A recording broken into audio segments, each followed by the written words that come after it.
22 wins, but the Horned Frogs have won 3 in a row, including Jason Williams winning 3 out of the last 4 over his former mentor.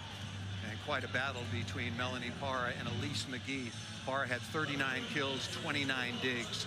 In that series last year, McGee had 43 kills on 9 digs. Elise McGee wearing number 21 in the white uniforms, the offensive star for the visiting Baylor Bears. And we're set to go best 3 out of 5 sets. Kansas on top currently of the standings, along with Baylor. Kansas at 3-0, Baylor at 2-0. And Jalen Park starting things off, defensive specialist, and we're underway.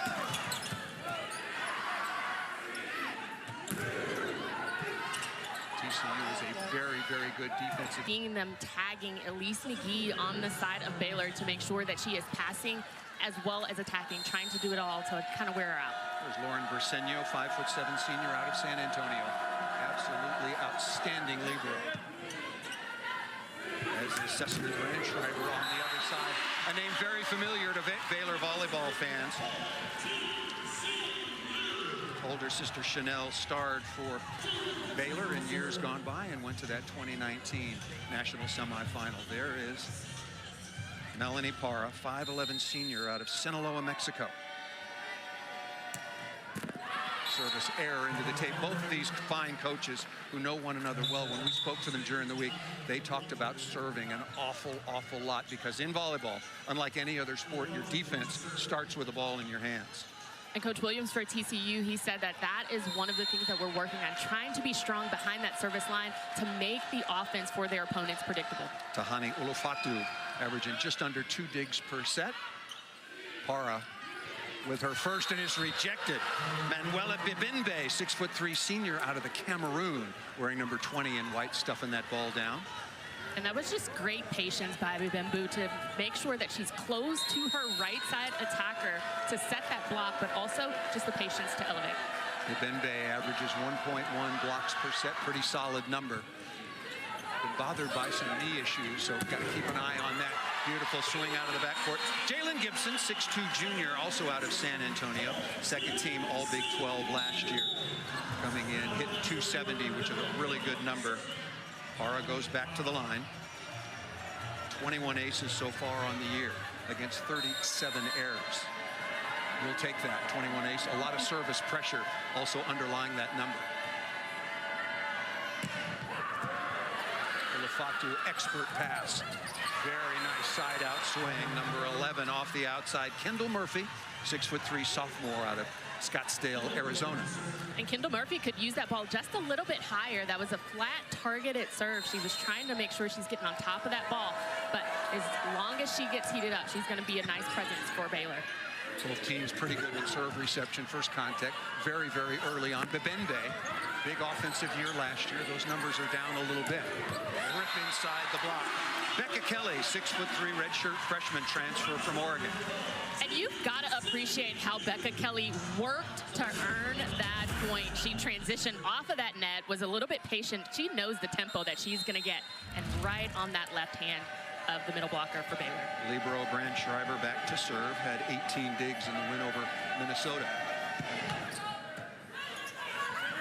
Oh, good block. Nice work by Sarah Sylvester, 6'3" junior, middle blocker, doing a very nice job in recognition.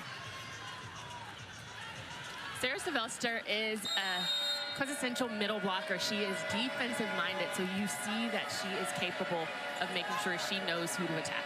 Were you a defensive-minded or offensive-minded middle blocker? I was defense first, offense for fun. Okay. Elise McGee, 6'4", senior, boy, San Antonio is a very popular spot. Big 12 first team last year and projected to be that again. Hitting percentage not quite where Ryan McGuire would like it as Bibembe goes back to serve, coming in at just a 213 efficiency. Wants her up around 240 or 250. Bibembe misses that long. Boy, good crowd on hand here at the Schollmeyer Arena. Set a new record last year against the University of Texas. Officially, if you look at their notes, the building holds 6,800 people, but against the defending national champions, they had 7,412 in here. Don't tell the fire marshal. We won't tell the fire marshal. McGee is dug, almost hit the Jumbotron up high.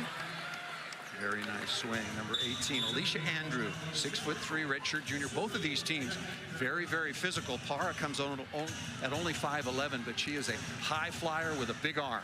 And that was a good decision by Jackie Barrett-Frazier to go behind, split the block for TCU, have them make a decision. Para out of the back row, dug by Barrett-Frazier. A little bit of hang time there in the back row for Melanie Para. She expected that ball to be a little bit quicker to her, but with her athleticism and the way that she just finesses the ball, she was able to still get good contact and get a kill. Becca Kelly going back to serve out of Rockwell, Texas. Again, transfer from Oregon, 10 of 28 on Wednesday night at Houston, a 3-6-2 win for the Horned Frogs. TCU and Baylor both at 10 and 3. TCU split with the Arizonas. They lost to number 14 Arizona State. There is McGee. Sister Kara played 4 years at Baylor as well before transferring for her 5th COVID year out to the University of Oregon. A lot of common threads so far in this match with respect to the rosters. Perfect contact off the edge of the block. That ball missed out of bounds, and we're going to have our first challenge. That ball was hit nicely by Andrew, the big middle blocker. Looked clearly like a touch, and so we will have our first challenge. But it could have also been a challenge earlier in that rally a little bit. You see that there was net contact earlier in the rally.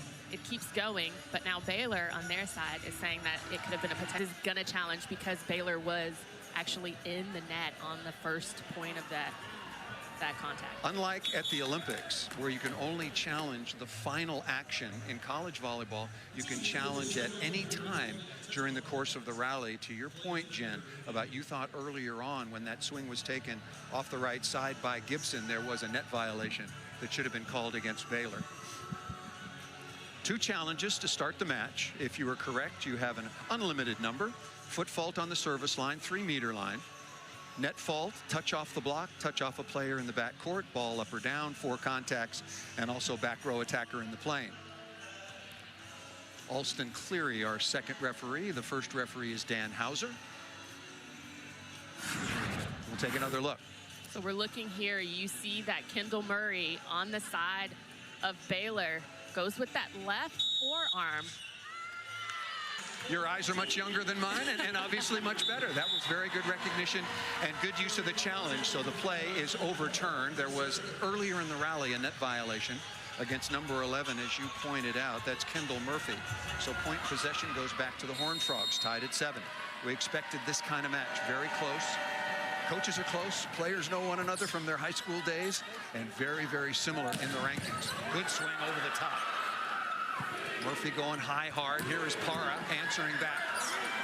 Does by Rosenio, and unloading is Para. Someone for Baylor has to be aggressive, noticing that that ball is going over in the space of Melanie Para, but she takes it right off of the top, right there, where you see that dig by Rosenio. Definitely should have been some aggressive play at the net there. Jalen Clark, defensive specialist, on to serve quickly to the outside. That one died a little bit inside. Timing not there for Gibson, but somehow the ball kept off the floor. TCU certainly thought the ball was down. Rosenio stepping in. Allie Check, we haven't called her name as yet. And Alexis Roberson out of the middle, 6'3", redshirt sophomore, transfer from LSU. Really like the decision-making by Lily Nicholson on the side of TCU. She is spreading the ball phenomenally. She has her team right now hitting at a 385. Just doing a good job of running that offense. There is Clark from Manhattan Beach, California. Para will get to that and go off the top. Rosenio and Para playing pitch and catch right now. Check again. And she's rejected. Big block by number 1, Roberson. Now, if you can see how well Melanie Para and Roberson track this ball, you see the eye sequence there. Alexis Roberson does a beautiful job of penetrating that net. 4-0 run for the Horned Frogs. Working on McGee. Good first contact. And blocked again by Roberson. Very good read one-on-one. And again, these middles for TCU, Roberson Roberson and Sylvester are very defensive-minded, and it is because they are middle blockers. They're getting it done. TCU up 3.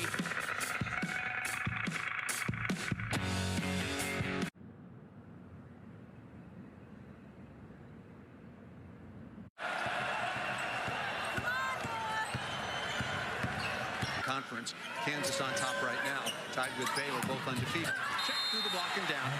Why is Ali Check so important to Baylor's fortunes going forward? Ali Check is so important because she, on that right pin, being a left-handed attacker, I feel is very hard to defend on the blocking because the ball is coming at a different angle and a different perspective. So Ali Check needs to make sure that she is dominant, she is communicating to her setter if she wants to be lethal. Both teams very good in reception right now. Ball dug right on top. Bibinde with a good hustle. Branch driver. Para over the top of the block. A net violation is going to be called on Check. Melanie Para. If you're a young outside hitter, watch this young woman fly. If you are a young outside hitter, also understand when there is an open window and you see her go right, that ball could have easily been too tight to the net. Service pressure again. And off the top of the block, number 11, Kendall Murphy, doing a very nice job, averaging 2.6 kills per set. Was 10 of 25 against Arizona State, a key win for Baylor. Ulufatu going back to serve for the Bears. Well played match so far. Very early, but good level on both sides. A little bit better on the TCU side. And I think that just comes from the aggressive serving, getting them out of system, making their offense a little bit more predictable.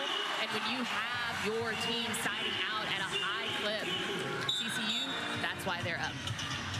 Melanie Para was picked to be the Big 12 Player of the Year in the preseason. TCU has never had a Conference Player of the Year. Already with 5 kills on 9 swings. Very clean sheet and good in this phase. Isn't she, though? Ace number 22 for number 23. And that is how you go behind the service line. And you have the green light to be just as aggressive. You see the smooth approach, but the quick arm swing of Melanie Para, she's taking that ball at least 40 feet.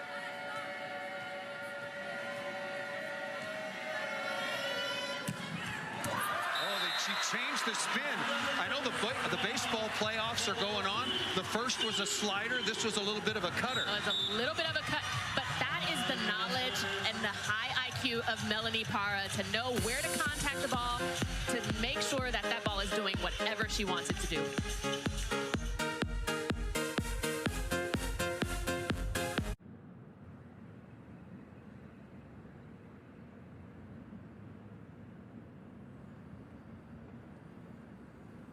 All the swings for the TCU front side.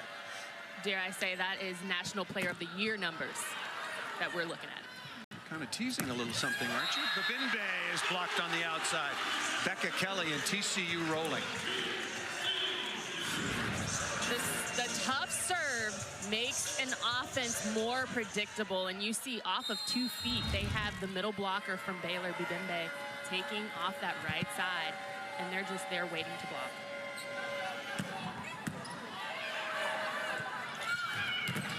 Much in need of a side out, not yet. Roberson, a rare smile. Not that pretty, but it got to the floor. She said it was on purpose. She definitely did that on purpose. A good reaction from Roberson. Ooh, that was stuck in there for a little while. Para still at the line. Baylor's got to get Melanie Para off of the service line. Easier said than done. That ball set a little bit low. Para doing work in the back row as well. Good set in transition. And to the floor. That's just a beautiful read from Kelly on that left pin. You see the stab that Melanie Para takes out of middle back. But just a high elevation, just some nice finesse from Becca Kelly on the left pin. We were 7. That's an 11-2 run, most recently 8-1. And Para still at the line. Serving this hard and in. McGee out of the right back. Setter out of the play. We're getting a triple block here on the side of TCU. Again, that offense being predictable for Baylor, but that's a good termination from Elise McGee for Baylor.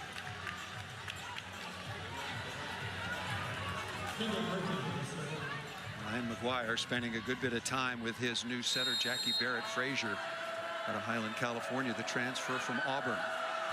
And, that's not what you want to see when you're trying to find some momentum. A serve into the top of the tape. What a performance so far for Parra. Killing the ball from both the service line and, of course, the back row and the left front as well. Bram Schreiber back to serve. 5'9" senior out of Lucas, Texas, averaging 3 digs per set. Also has 14 aces in her column. That one missed just into the top of the tape as well.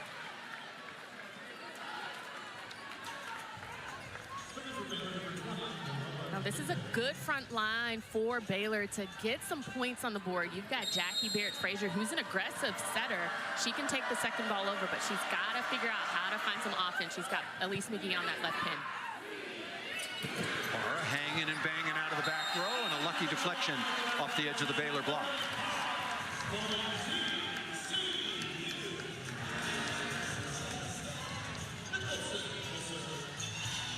Lily Nicholson, 5'11", sophomore out of McKinney, Texas, back to serve. Started the final 13 matches of last year when the previous starter, Riley Buckley, had to step away from the game. Oh, look out. What a rocket by McGee, and luckily Parra can laugh that one off. And that was definitely, you're exactly right, a big rocket right through that seam of the block. Hoping that that doesn't shake Melanie. Wonderful sportsmanship, looked over to make sure that Parra was all right. Tight pass. That's going to be a violation. That is over the plane of the net. A back row attacker, actually. That ball ruled that Nicholson, a back row setter, had set that ball over the net.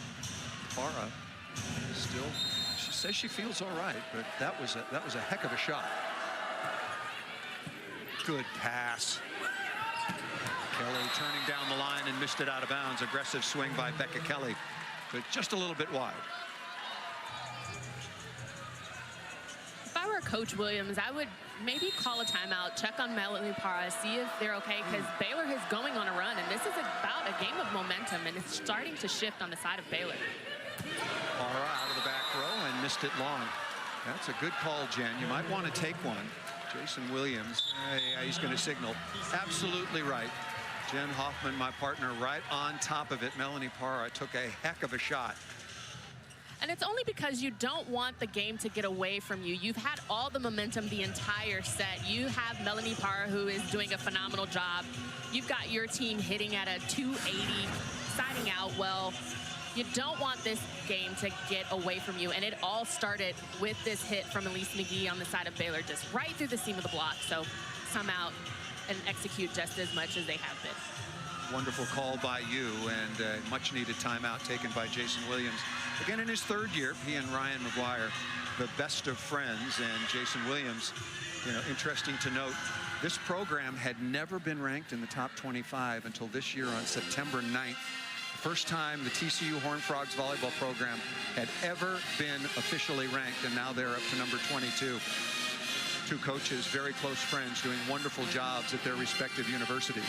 And they've had a great schedule. We've seen it around the country, how top 25, top 30 teams are scheduling hard to make sure they're getting that competition in early, pre-conference. And you saw that TCU took a win from Wisconsin, from Minnesota, actually. They've had their test.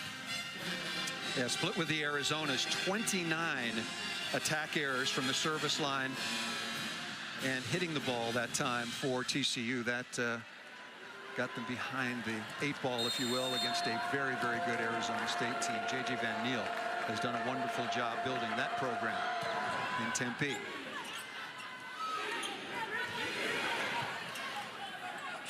Good opportunity here for Baylor to get some momentum and try to get back in contact in this match. Rosenio digging a lot of balls in area 5. That's the left back down the line by number 21, McGee. And I talked earlier with the statistician on the side of TCU, and this is the exact rotation that they struggle in. You have got to make sure that you know that as a team and you know that as players, and you got to do everything you can to get out of it. Tight pass. And that's going to be back row blocking once again. I'll tell you, the officials, we try to communicate. We try. The officials worked together on that one. That was very good officiating and well done. Alston Cleary pointing that point. There's one of our lines people. The first referee again is Dan Hauser. Nice little mini run here. Number 13 at the line, Jackie Barrett-Frazier. Finally serving Parra to check her out. Good set in transition. Lots of room to swing. Got by Gibson. Nice setting here, I think, by both setters out here. Lily Nicholson, along with Jackie Barrett-Frazier for Baylor, are giving their hitters some room to swing. And at this point, with these rallies, these past few rallies, it's a battle of attrition. Who's going to wear down the other with power, certainly terminal power, but who's going to wear them down? Gibson good in reception. 7-0 run here for Baylor. This set looked like it was gone. McGee stumbled a little bit on that approach.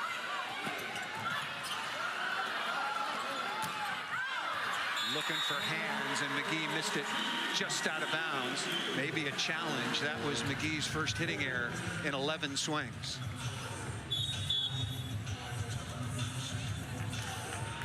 Alice Volpe, 5'6" freshman out of Cypress, Texas. First team high school All-American, averaging over 2 digs per set at 14 in the win over UCLA, her season high. Good block.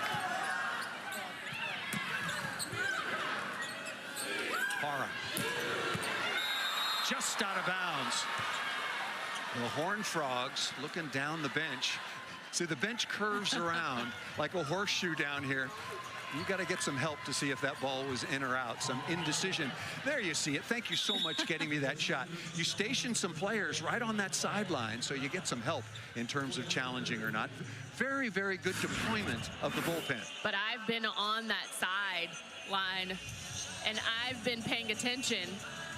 And that ball could say that it's in. Any part of the ball that touches have been on the sidelines watching the match. And I can't say if I can make that call at all. Well, once again to review, you can challenge ball in or out, touch off the block, touch off a player in the backcourt, ball up or down, meaning the pancake, 4 touches and a couple of foot faults on the service line and 3-meter line. I think that ball's in.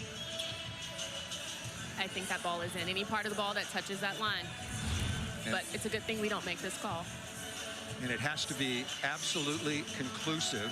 And if you're correct, you keep both of your challenges. If we do go 5 sets, each team will get an additional challenge. It's 21-19. Moments ago, it was a very big, comfortable lead for TCU. But hand it to Baylor. They went on a 7-0 run. We were tied at 7. Then it was 15-9, and now 21-19, and Baylor right back in it. This one's taken a little while. A very interesting floor design here at TCU. I like it.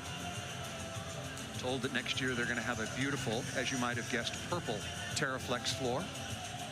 This is the home for both men's and women's basketball. It's a beautiful, it's lovely, and it's a perfect size for volleyball. And that call's been reversed. The ball is in, and for Parra, that's 7 kills on 14 swings. And right now, Coach Williams and TCU, they were fighting for this challenge because they want to keep Melanie Parra in that left front for as long as they possibly can now that she's rotated into the front row. There is Volpe again. They also want the 2-point switch. 22-18 is a lot better than the other alternative. Ali Check, number 4 in white, off the top of the block.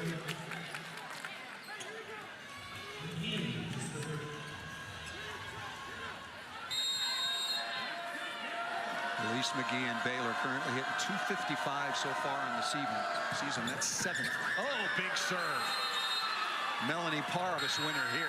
That's off of Graham Schreiber, the expert receiver. So really good work by McGee at the service line. Timeout is called by TCU. Boy, it looked like, to use a Texas term, it looked like this one was in the corral for TCU, but not so much. Baylor back within 1, surprisingly. Well, you've got to appreciate the fact that Elise McGee, knowing that her team was down by a substantial number, just pushing back and making sure that they're being the aggressor in this situation. Now, having only been down by 1, and Elise McGee at the service line. Coming up next Sunday, another amazing volleyball matchup for you is the two-time defending national champs from Texas travel to Lexington to take on number 13 Kentucky. You can catch it live at a good win for Penn State earlier in the week as well over the Oregon Ducks. Yes, the Oregon Ducks, USC, UCLA, and Washington are all in the Big Ten. Kendall Murphy wearing number 11 in white up front. Parra hitting out on the left for TCU.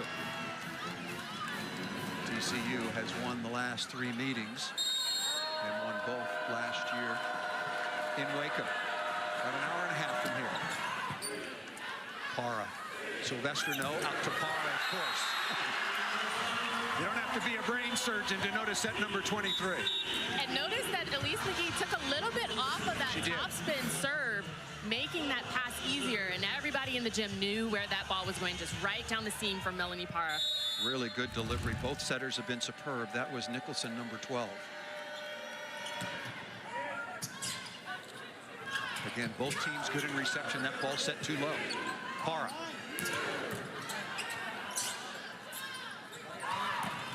Check is terminal off the right side. Good swing by Ali Check, number 4 in white. Good job by Barrett Frazier for Baylor, going against the grain, making sure she's pushing that ball to the right pin, and Ali Check terminates. It's her 3rd kill on the match, only 1 error. Both coaches emphasize that when we're out of system, when we're taking point-scoring opportunities in a rally, we want our players, all of our athletes, to go up and really bang the ball. Ball set too wide, but dealing with that is Jalen Gibson.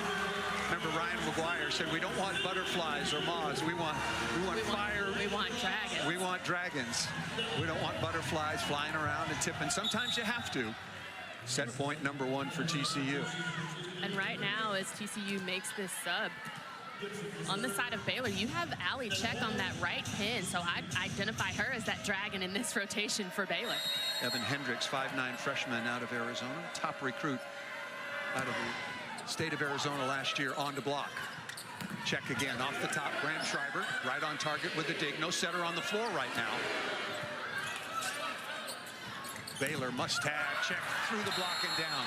Good hustle by Volpe in the left back, but a better shot by Ali Check. And Coach Williams just does this sub for defensive-minded opportunity. He's wanting to have a more aggressive block on that right pin to take care of the attackers on the side. But you saw the risk.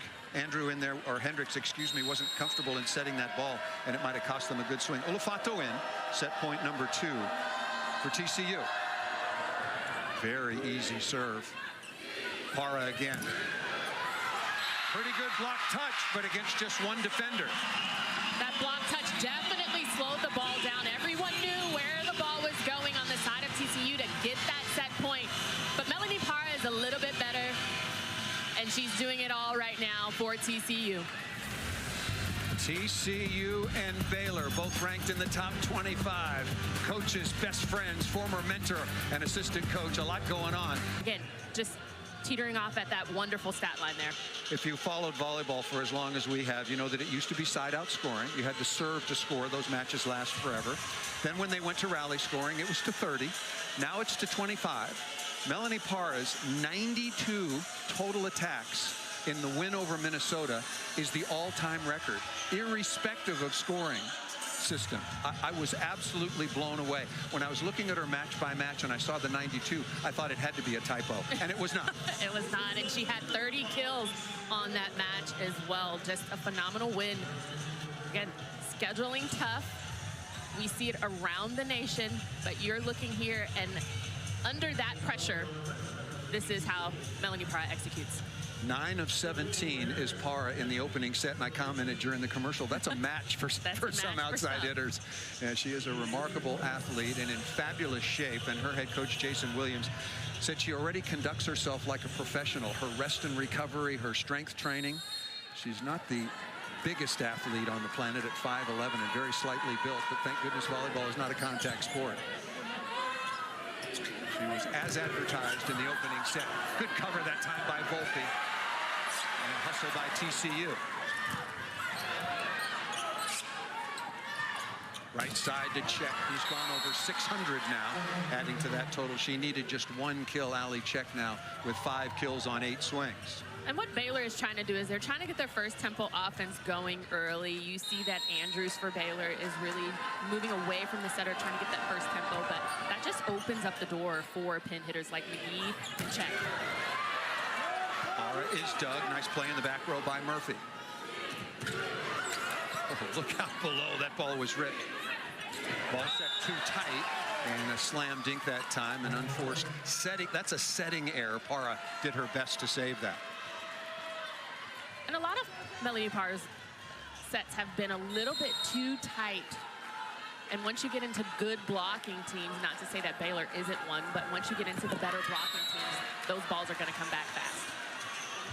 I'm sure for Ryan McGuire, who preaches, like all good coaches, got to serve tough, and the worst miss, of course, is into the net. You don't want to do that. You've got to give your opponent at least a chance to make a mistake on a ball that might be out of bounds. Jalen Clark, 5'7" sophomore out of Southern California, 9 matches last year, playing a much, much bigger role for the Horned Frogs this season. Pretty easy serve. Bramschreiber right on target, and Ali Check again having a nice start to this match. And it is very difficult to set a left-handed attacker on the left pin. That's just a very, very different perspective coming from the ball. You usually see that you can line up better as blockers, but that ball faded right outside that right pin blocker. See, there's the serve. It was deep, probably out of bounds, but it was played by TCU. To your point, that ball set too tight, and Para rejected off the left. And the ball being set too tight for a stellar athlete like Melanie Parr, it's just a trap set because you have nowhere to contact the ball without there being hands all over it on the defensive end. McGee had her 22nd ace in the opening set, won by TCU 25-23. And Jalen Gibson, the 6'2" junior, 13 kills, 18 digs on Wednesday night at Houston.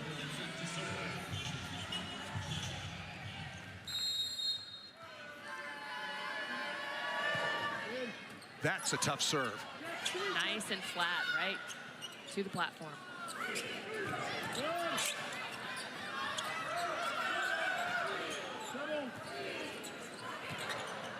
Legally up into the bottom of the Jumbotron, as long as it stays on your side.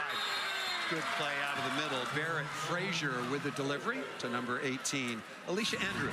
I like Alicia Andrews being available. You see how hard she's working. She set that gap right there, the 31, that's away from your setter, but still first tempo. There's Briseño, 4th in the Big 12 in digs at 4.3 per set.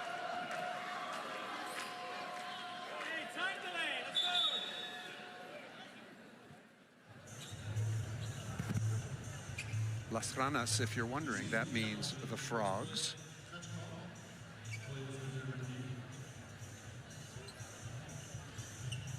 Been a challenge requested. The fans behind us weren't too particularly happy about it there for Baylor. They thought the TCU was trying to stall a little bit. 5-2 is the advantage for the 10-3 Baylor Bears.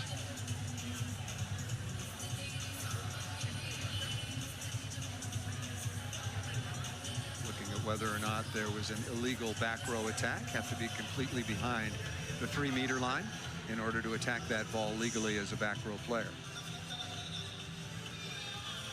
That challenge kind of came up out of nowhere. It surprised everybody. Ryan McGuire leading this Baylor Bears squad to the 2019 national semifinals. Yassiana Presley had a pretty good career down in Waco. As did one Avery Skinner. Yes, indeed. Avery Skinner, part of the 2024 Olympic team that won the silver medal. Started her career like her younger sister Maddie at the University of Kentucky. Got Texas and Kentucky coming up next week. That'll be a rematch of the 2020 national championship.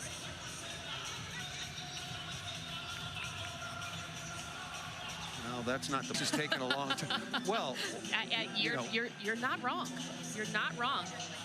because Alicia Andrews there is a front row attacker. Maybe they're contesting the foot fault under the net. Who knows? Well, look, I'll just say this. This is just my opinion.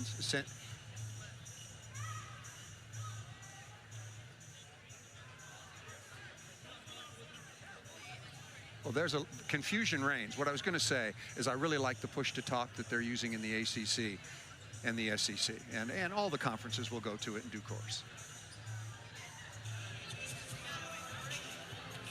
Yeah, just don't like this for the flow of the match. And if you're a Baylor fan, you certainly don't like it because you've gotten off to a much better start after losing the opening set. Very strange opening set, if you will. Melanie Parra went to the line and keyed a 7-0 run for TCU. And Baylor had an answer. It looked like that opening set was all TCU, but Baylor got right back into it 20-19. And eventually TCU won it 25-23. Still very unclear on what that attack was about. If it were a back row, attack, Jackie Barrett Frazier is a back row setter. Maybe she brought it back across the plane of the net, but I didn't think that was a challengeable call. Well, but and this I don't like either. I mean, this is very congenial. It's good sportsmanship, okay. But there's been too much of a delay already. Once the decision's been made, with all due respect to Ryan, you got it. Let's go. Let's go.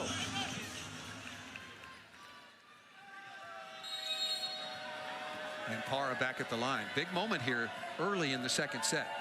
And we have such close proximity here that they're going to say that they're out of rotation because Melanie Parra might not or shouldn't be serving in this rotation. So a lot of confusion has caused TCU to potentially be out of rotation. Confusion and delay. So long. You just forget where you are in your sixth position rotation, and Parra served out of turn. So that's a point immediately and point possession to Baylor. I think at a certain point, we all need to understand that everyone in the gym doesn't know what's going on, even us. Well, I took my headset off. Exactly, Jen. Yep. The athletes need to reset. The officials need to reset. That was poorly done, quite frankly. Working on Parra, who is very good, isn't she indeed, in reception and then attack. So now what TCU should do, since Melanie Parra says, let me just take out the trash here. Let's just all figure this out. Beautiful swing by her, but make sure that she's supposed to be the one going back to serve.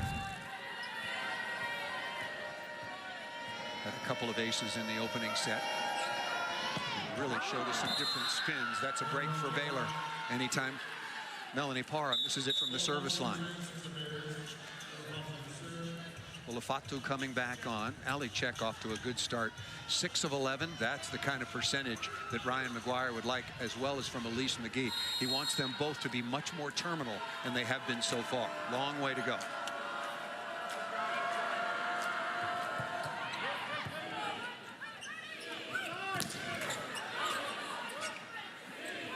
Babinbe doing a very good job blocking, but a net violation.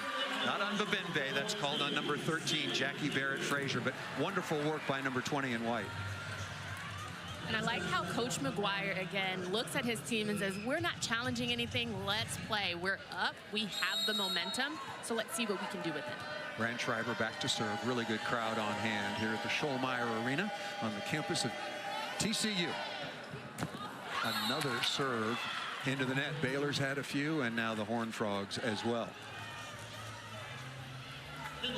Now you have Elise McGee on the side of Baylor rotating into the front row, the number 21 on that left pin. Let's see what she can do and keep her composure. Combination play. Back row quick, Melanie Parra. You talk about that combination play. So Sylvester out of the middle, moves a little bit further, creating a seam, creating that gap, and that is wide open for Melanie Parra. There's the setter, Nicholson, coming to McGee. Boy, a really good swing over the top of the block and down for 21 in white.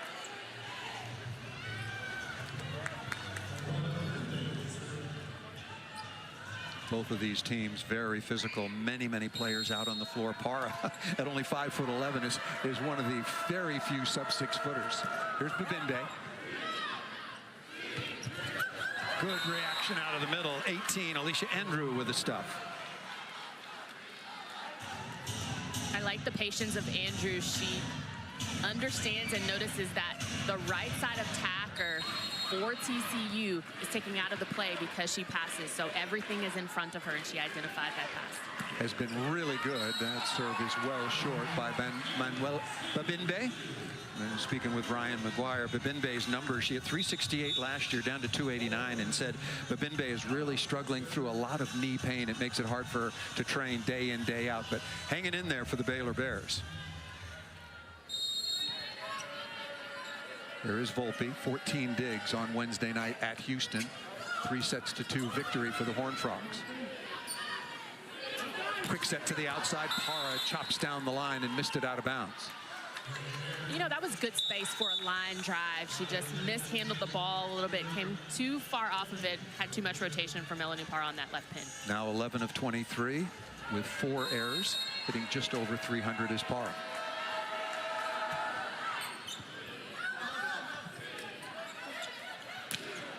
Really good swing. Did it catch a piece of the block? Oh, I thought it got a piece. I thought that was a good swing by Gibson, but Paul wrong again. That ball ruled over the top and out of bounds, and a timeout is called by TCU. Up 1-0, but a really good response by the 14th ranked Baylor Bears on the road in Fort Worth.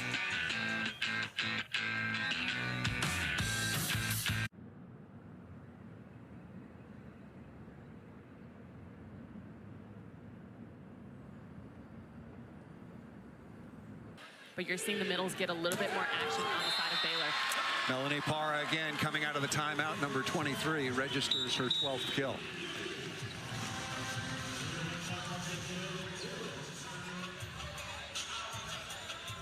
There is no question that that young woman is among the top 2 or 3 predominantly left side and back row attackers in the country. There's no question about it.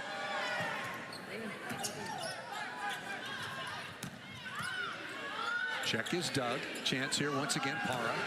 Smart shot, tries to get TCU ahead in the point.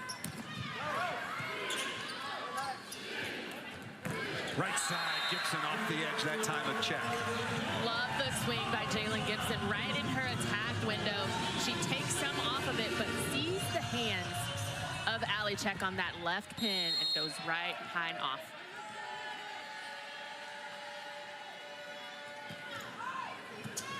Tight pass, Parra with the easiest kill she'll get on the afternoon. We are within close proximity to see the eye sequence. Again, the talent, but also the IQ of Melanie Parra to know when to attack, when to make your opponents pay, and when to make them play. Good response out of the timeout, working on McGee up to the task here as a receiver. Perfect set to Parra, and there is the result.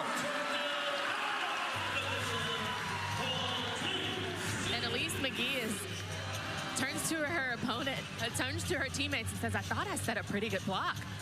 And she did. Andrews cuts off that angle as a middle blocker, but the smart play of Melanie Parr now with her 14th kill. Victoria Davis, 6'2" sophomore middle blocker out of Santa Clarita, California on now. Good pass by McGee.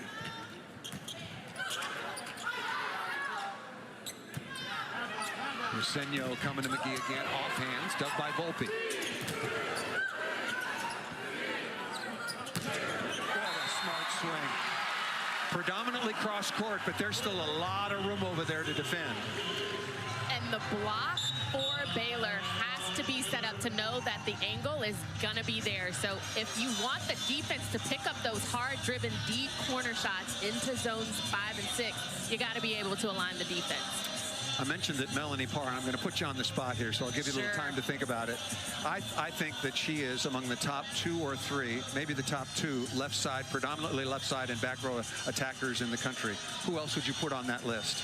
I would absolutely put Tori Stafford of Pittsburgh on that list. Yep. Sophomore, but she is doing damage. She just recently had a surgery, but coming back, really working hard in the off season and putting up some insane numbers, just as Melanie Parra is. So comparing the experience that Melanie Parra has compared to Tori Stafford, I think Tori Stafford has a big edge and a big advantage. I'll give you a little, I have to do some business here, so we'll get back to the top outside hitters in just 1 second.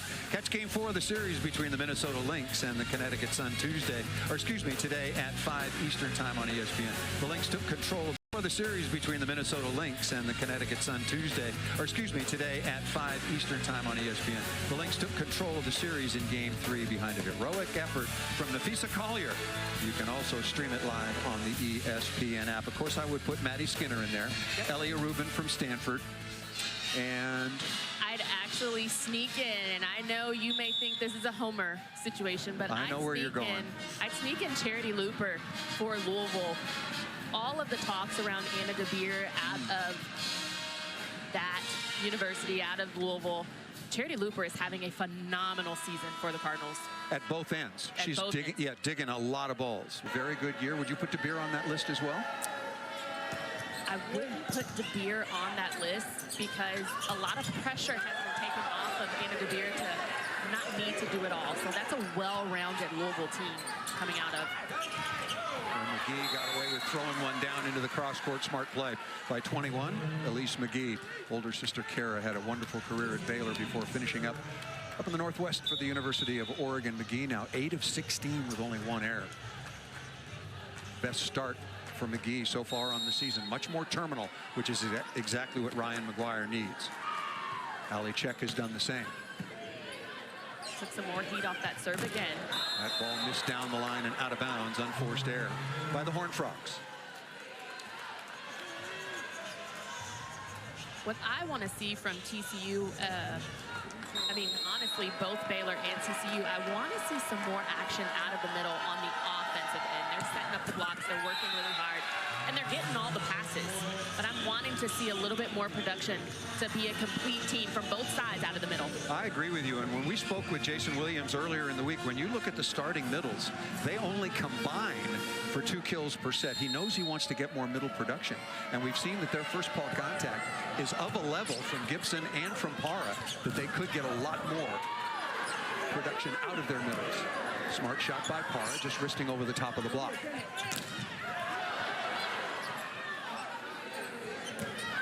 Murphy down the line, not yet. Good hustle by Volpe.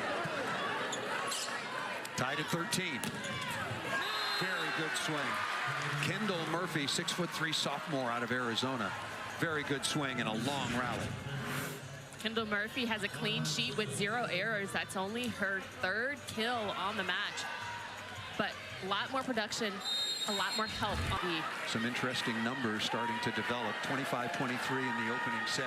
So very close. And when you look at the side out numbers and the scoring ratio percentages, very close as well. That ball was set too tight. Good play by Parra to get it away from the block. There's some middle production. Nicely done by Alexis Roberson. Just to finish the thought, if you wouldn't mind. 25-23 opening set. Siding out is TCU at 60.5. Siding out Baylor at 58%. Point scoring 40-42. Very close.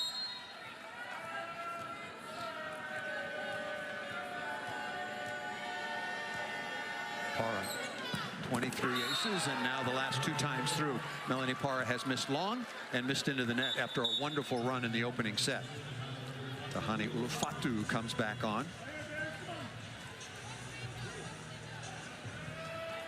Ali checked to the sideline, really coming into her own. 25 of 54 with 5 errors against the Arizonas.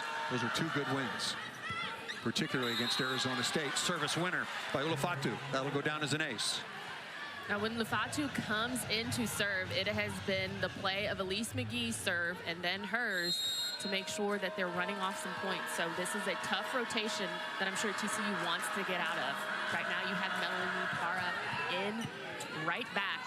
You've got set her up. Ulufatu with the dig after Parra hit out of the D zone, the right back. There's a lot of fire-breathing dragons out here today. Some big swings in transition. No room for butterflies. And Kelly down the line. Becca Kelly. Excellent smart swing by number 11 in purple. I love the way that Becca Kelly works hard for her team, for her points. She is transitioning. Again, that ball needs to be a little bit higher for her, same tempo, but when she works, she gets rewarded with a kill. Kelly now with 4 kills on 8 swings. Cecily Brandschreiber back to serve. Perfect pass. And there you go. Bibinbe out of the middle. That's what we saw an awful lot of last year. Both knees heavily bandaged. Fatu again, beautiful pass, just a dime on top of Jackie Barrett Frazier for Baylor. And that's where you execute. You saw space and opportunity. Interesting blocking strategy. Lily Nicholson was blocking in the middle that time, the setter for TCU. A collision there. And I think Briseño is very hurt in that collision with Bibinbe. I was following the ball, and that is Lauren Briseño, the outstanding libero out of San Antonio.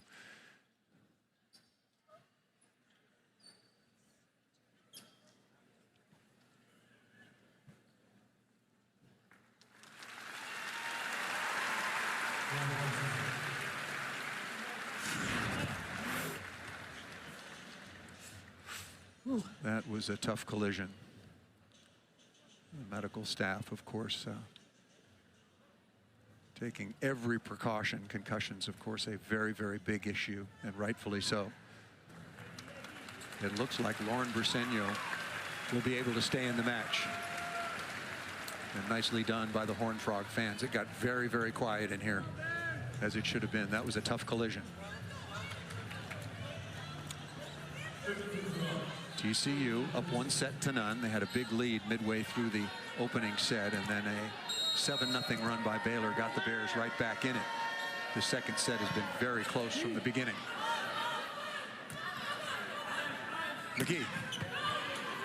Parra possibly out of the back row. Now to Kelly. Kelly is blocked. Big sequence by Bibinbe. First a kill, and now a big stuff. And if you know anything about being a middle blocker, you never want to go past those hands, because that is what we are there for. We take away that angle, and that's a beautiful job by Bibinbe.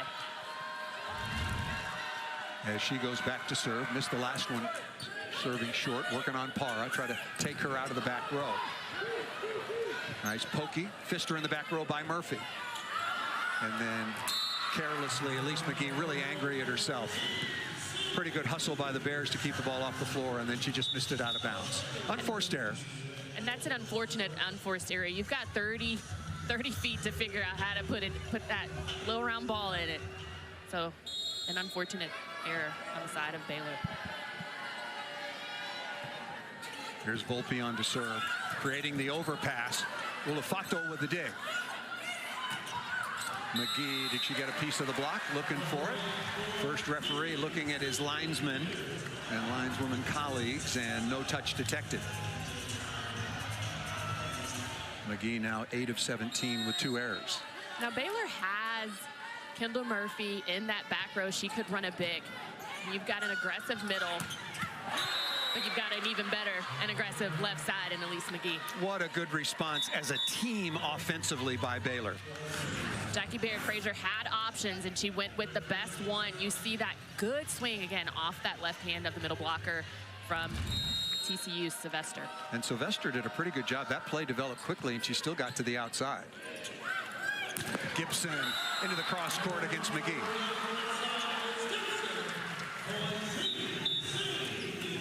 And I want to say that Lily Nicholson saw the middle blocker for Baylor fade to her right. Victoria Davis leaving a huge seam, a huge wide open single block. Tied at 19. Good to see that from Briseño. Very smart shot by number 23, Melanie Parra. Got the offensive rebound, and Roberson took care of the rest.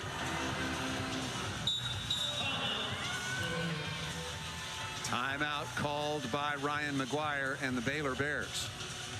And I'm sure that McGuire wanted a lift call in any of those transactions, but that's neither here nor there, because a lift does not give your team an advantage if it stays on your side. Well, and also if it's off the block deflection, then it becomes the first contact, and they're just not going to call a lift in that particular situation. You can lobby for it, but they're not going to call it.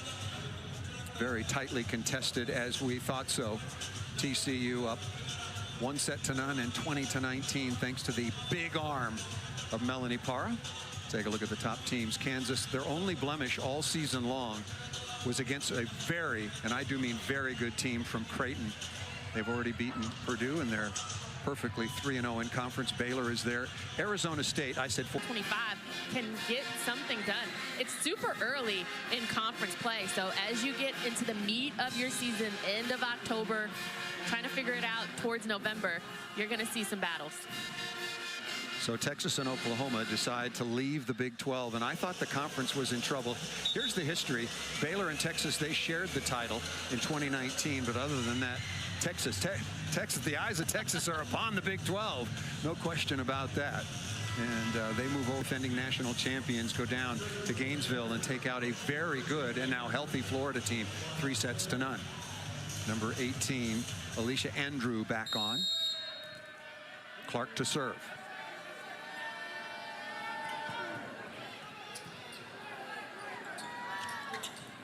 Ball set a little bit too low. You make the slightest mistake, you get behind in the point. Check. Good high flat swing creates the opportunity for teammate Andrew. And Andrew looks directly at Elise McGee for Baylor and says, I take care of the net. And that's the exact communication that you want out of your middle blocker. Kansas was picked to win the league, followed by BYU. Struggled a little bit with health are the Cougars of BYU, Arizona State, TCU, and then Baylor was 5th. Good pass, quick set to the outside. Still too tight. Ball needs to be a little bit higher as well. Good play by McGee. Not yet. Come to check. No, McGee out of the back row and missed it out of bounds.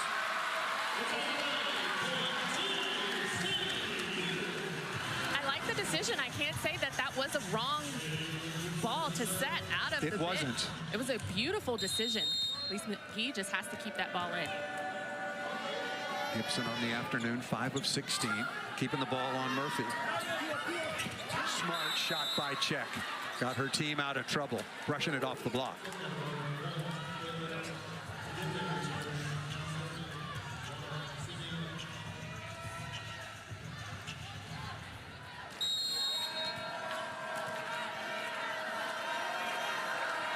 There is Briseño. Remember earlier in the set, she had that big collision with her teammate Babinbe. And good to see her healthy. And not only that, but if you're a Baylor fan, and there are some of them who've made the trip, come down and serve up a service winner. And that was a nice, flat, direct serve. Dropped a little bit towards the feet. Briseño again.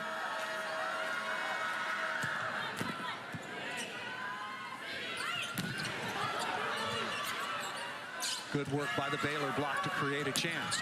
Murphy looking for hands and missed it out of bounds. And I think there was a touch, so you're going to see a challenge from Coach McGuire. Roberson knows that she touched that ball. She can't lie about it. Well, she can. She can. That's not against the rules. Jackie Barrett-Frazier, the transfer from Auburn, immediately looked to the sideline, and her head coach, Ryan McGuire, and said, yep, we got a touch here. This is the tough one. Working against Roberson, looking at her left hand.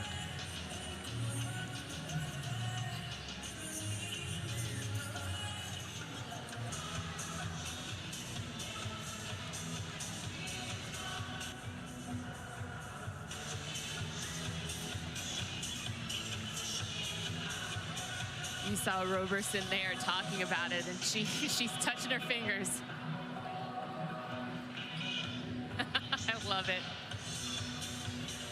She's having I said it was a beautiful Sunday afternoon in the heart of Texas, and why not enjoy it? Alexis Roberson from Missouri City, Texas.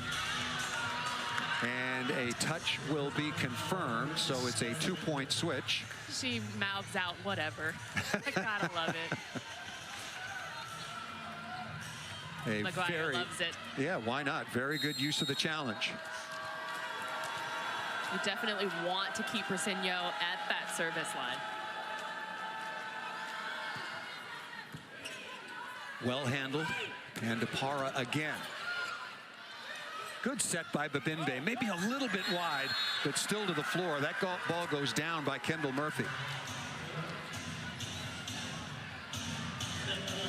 Now, again, if I were Baylor, the way that Briseño is serving, you could get an easy ace out of this rotation, but you also have to make sure that there is a double block. So I would overload on this left pin with Babimbe and Ali. Set point number 1. They go to the back row out of the D. Check into the cross court, just missed out of bounds. That was a really, really good swing. Thought that he had a touch. Thinking about challenging, but Ryan McGuire does not. Look who's back at the line. Melanie Para, 21 aces coming in. She already has a couple today. Second set point for Baylor.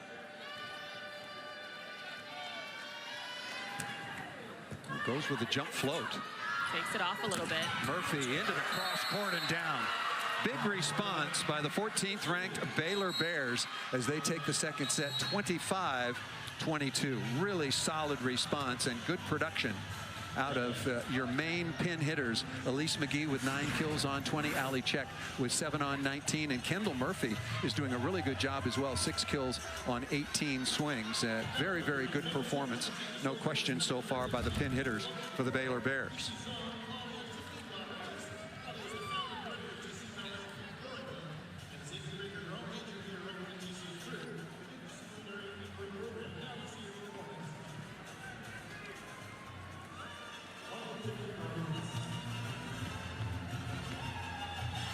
We thought we would bring you a special guest. We're efforting that, but in the meantime, we will step aside as expected. A very, very competitive contest here in Fort Worth.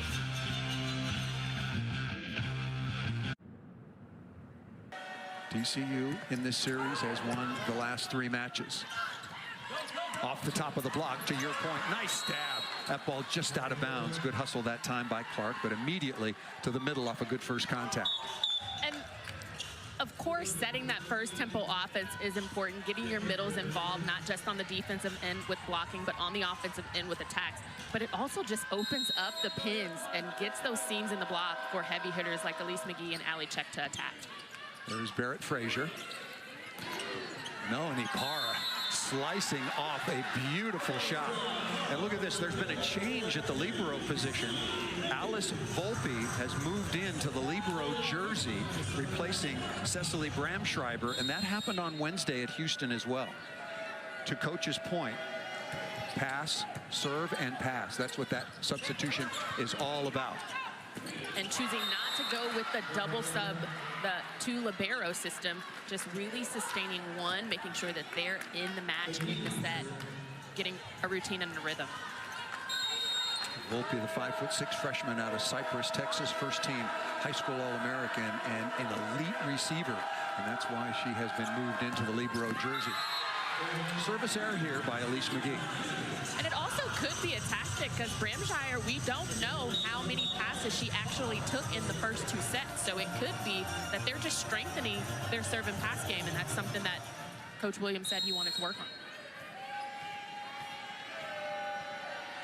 Para was quiet in that second set from the service line. There is the slider again. Greg Maddox would be proud. Crushed off the left side. Really good swing. Becca Kelly with a kill. You see the tempo. I still think that ball could be higher for Becca Kelly, but right through that seam of the block.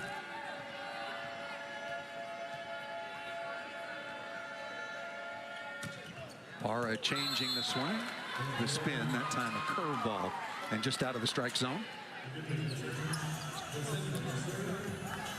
Jason Williams, what a job he has done after being the associate head coach and starting out as an assistant for Ryan McGuire at Baylor. Was there for 7 years and then joined an elite group of coaches that when they've taken over a program, have gotten their team into the second round of the NCAAs each of their first 2 years. Here is Kelly. I love the hands of Gibson. Nice and high out to that left pin. That's a good set in transition and good result. Number 11 again, Murphy, having a nice match, still with no errors and 7 kills.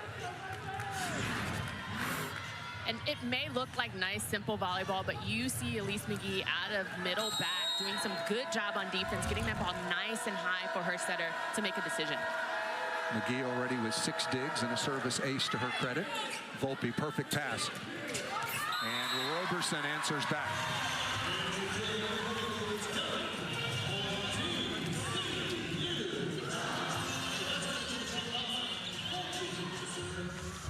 Roberson, a nice quiet 5 of 9, hitting at a 5.56 out of the middle. After coming off a very, very efficient performance on Wednesday. I'll give you those numbers in a second. Dug by Para, and it dug too tight. Babinde says, thank you very much.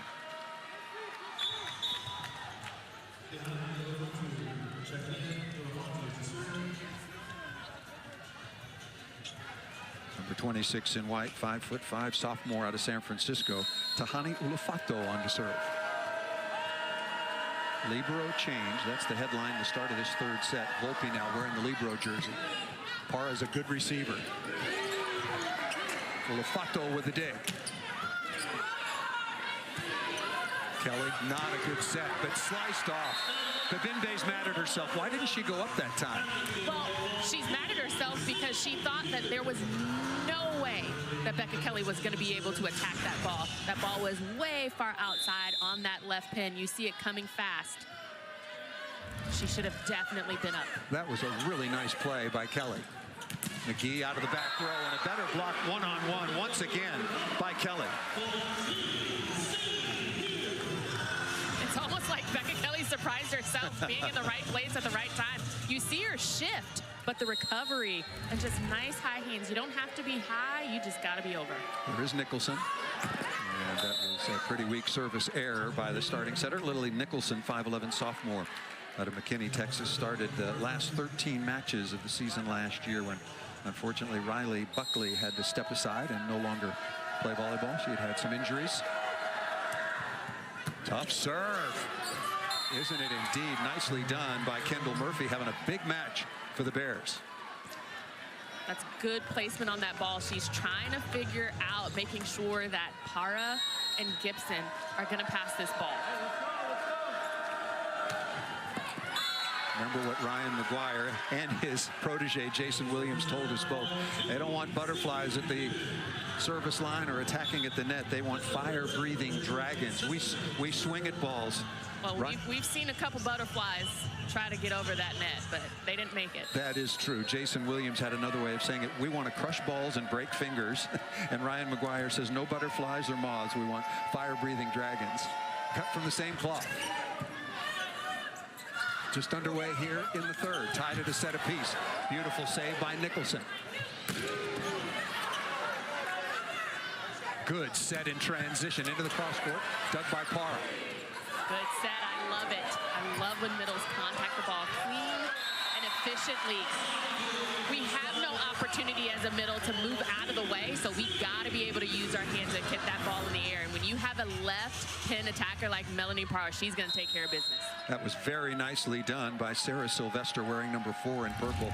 Interesting, Sylvester is the only TCU athlete to ever score a point on the volleyball court and on the basketball court. Did so last year when the women's basketball team here in Fort Worth was beset by injuries, and she went and tried out and eventually she contributed to the TCU basketball effort. Quite an athlete.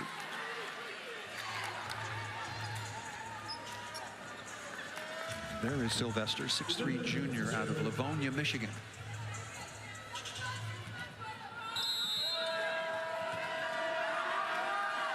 Here is Babinde.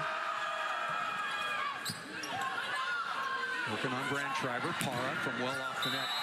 And no problem for 5'11" Melanie Para out of Sinaloa, Mexico.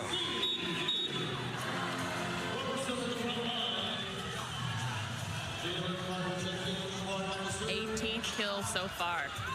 Just another day at the office, and only 41 swings. I mean, this is like an afternoon off. If you weren't with us, 92 swings, an all-time record at TCU.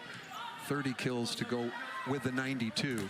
McGee off the block and out of bounds, but Melanie Parra 92 swings in the win over Minnesota.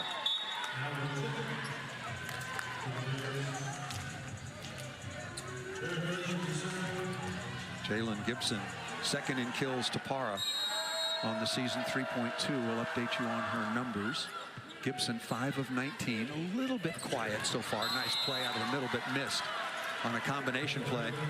Jason Williams trying to free up some room for number 5 in purple. And that's a good combination play. Again, I think the communication needs to be that the ball has to be higher. Same tempo. You can do the same tempo. You just got to get a little bit more air on the ball. Quick pass and alley check. Elise McGee, among others, having a really nice afternoon so far on the road. Just the aggressive play on the side of Baylor is what is happening. Again, Elise McGee on that service line, doing good by her team. Excuse me, Jackie Frazier. Working. Gibson, nice shot down the line, and one-on-one. Going to win that about 80% of the time. I say it needs to be higher. I'm not on the floor, but that ball was high so that Jalen Gibson can get on top of the ball, use a full arm swing.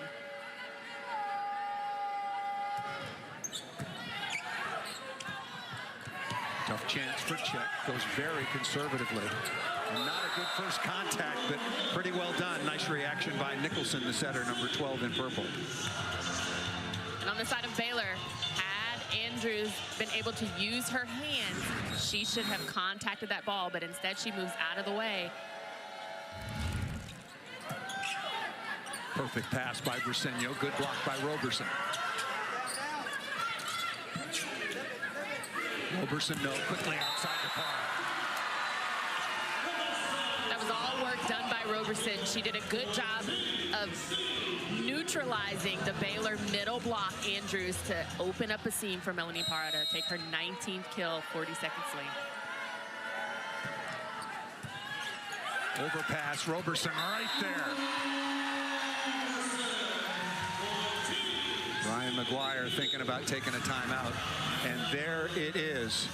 This game of volleyball has changed throughout the decades, no doubt about that, but it still comes down to serve and pass. That is where the game usually is decided, all other things being equal.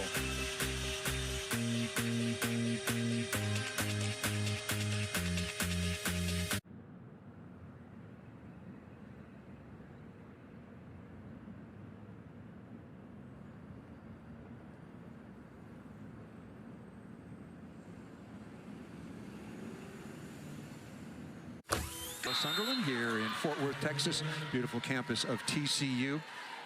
Both of these teams come in with a record of 10-3. TCU split with the Arizonas, while Baylor was sweeping both Arizona and 15th ranked Arizona State. They are 2-0 in the early Big 12 going, along with Kansas at 3-0. Harley Kreck coming on, very, very familiar to Jason Williams, being his niece. He's going to get a little break on that service line.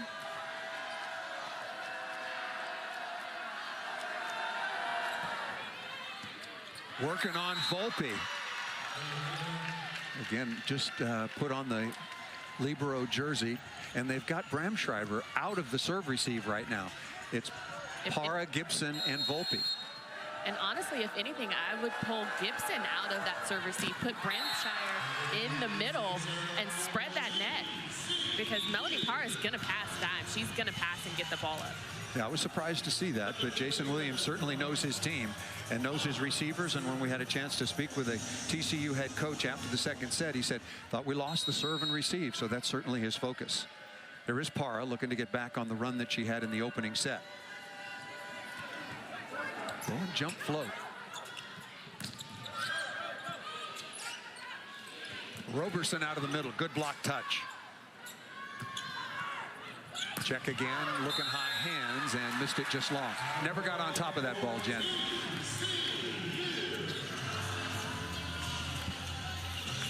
I think she overran that ball just a little bit. She was looking underneath. She's got to keep that ball in front of her. Alley check is a phenomenal swing. Just got to keep that ball in front. Here is Parra again, going back to the jumper, and oh, she was really angry. I won't tell you what she said. So do I.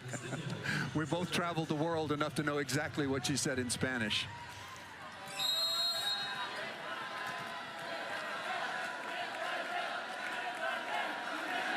Briseño, 31 digs in the win over Minnesota, back at the line. Baylor looking for the tie. Yeah, that will be dug, but out of the reach that time of Lily Nicholson. Nicely done once again by Czech. 9 kills on 24 swings. Now, right now on the side of TCU, what I'm seeing is Gibson is wanting to take these serve-receive balls, but Volleyball is doing just enough to get in the way to take it out of the platform. Lily Nicholson, the fine setter out of McKinney, Texas, ran into the scorer's table and has some blood, and so we'll have to have that cleared up before we can continue on.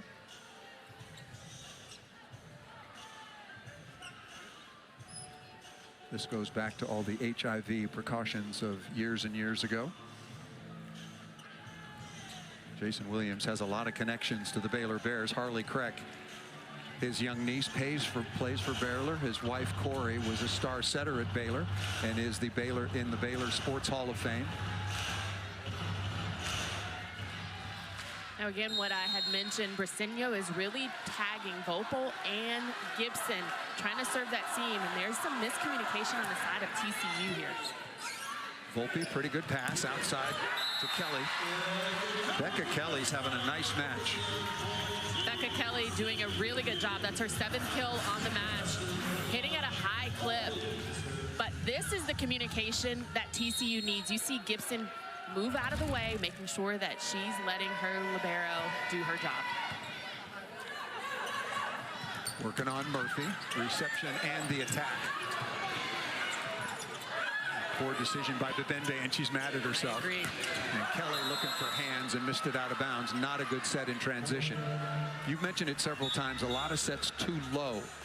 Should the mistake be, just take me through the really, really good transition set? Well, as a setter, and I don't pretend to play that position, although it was one that I would have loved to play, as an attacker, you want it in your window, your attack window.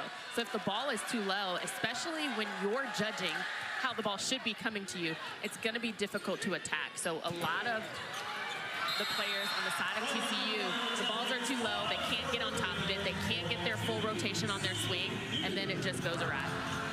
20th kill now for Melanie Parra. Second by 1/100th of a kill to Journey Robinson of LSU in terms of leading the country. She does lead the country in total scoring. That includes scoring blocks along with service aces and kills. But Binde, what a block. Number 4, Sylvester, right there. Sarah Sylvester has my heart as a middle blocker. You see her patient elevation and taking away that angle. You see her right hand drops inside the net. Gotta love it. Sylvester, 4th best in the Big 12 so far in blocking, 1.2% on full display there. Again, right there to touch it is Sarah Sylvester. Both of those sets are way too tight, as is this. They're all getting hands-on. Olafato with a good read. McGee out of the backcourt, dug by Nicholson. Baylor ahead in the point. Can they transition? What a block on the outside by Gibson, 5 in purple. And another example of a ball being too low is when the blocker can touch it before the attacker. And you see that Gibson gets on it and takes everything away from Murphy on that left hand. Good effort by Lauren Briseño to try to cover. And now the 3-point advantage for TCU and a timeout called by the Baylor Bears.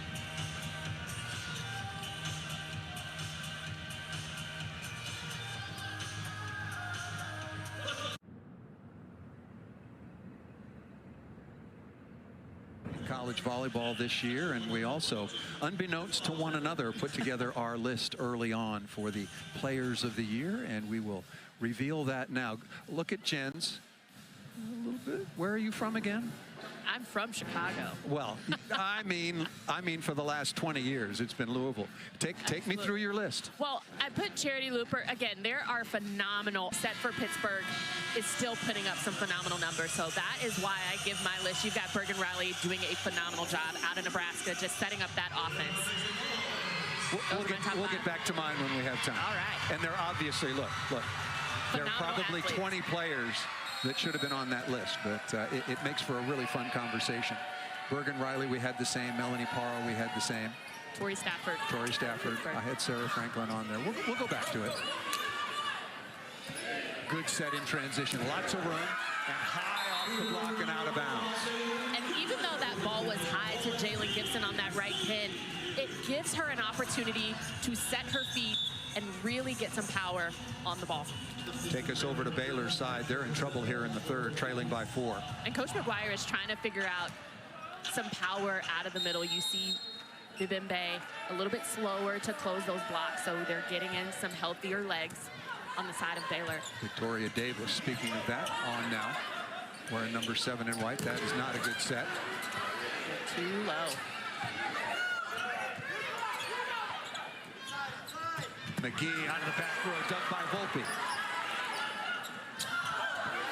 Parra all over that, coming right side, a little too wide.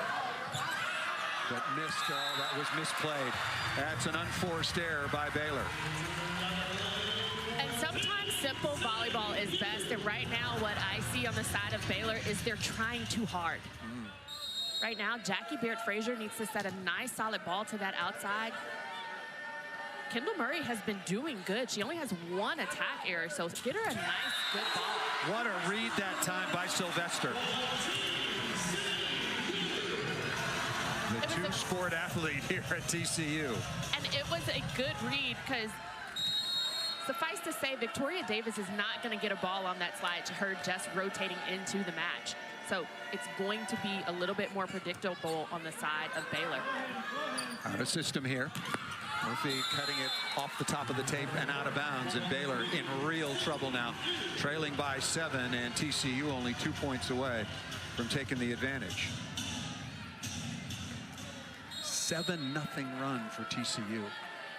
Right now, the only options for the side of Baylor are the setter, Jackie Barrett-Frazier. You've got Elise McGee in the back row, and you've got Murphy on the outside. Just an average dig that time by Parra. She'd like to have that one back. Lufatu. What a good block by Gibson on the outside. Number 5 in purple. A little bit slow at the offensive end, but making up for it with some scoring blocks. And you see here Sylvester doing a good job of closing, trying to take away that angle at the seam, but Gibson doing a better job establishing herself and penetrating the net. 6'5" freshman wearing number 16 in white, Grace Carroll, also out of San Antonio. On for Baylor. They've also changed the setter. Now notice on Baylor's side, they put a back row setter in the match to be able to get 3 attackers across the net. You're looking at Bree Denning setting that ball to make sure that they have 3 attackers. Set point opportunity, Gibson rolls, and that is missed out of bounds. A solid back half of this third set for Melanie Parra, and the rest of the TCU Horned Frogs on top of Baylor now, 2-1.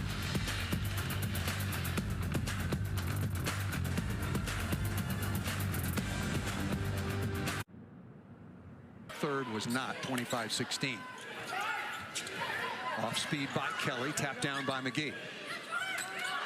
Parra, what a swing. Net violation. The ball was dug by Briseño, but wonderful swing. Melanie Parra. People say she's undersized, not physical enough. She's got the best arm in college volleyball, I think. Again, Coach McGuire making that early substitution with Andrews and Davis out of the middle.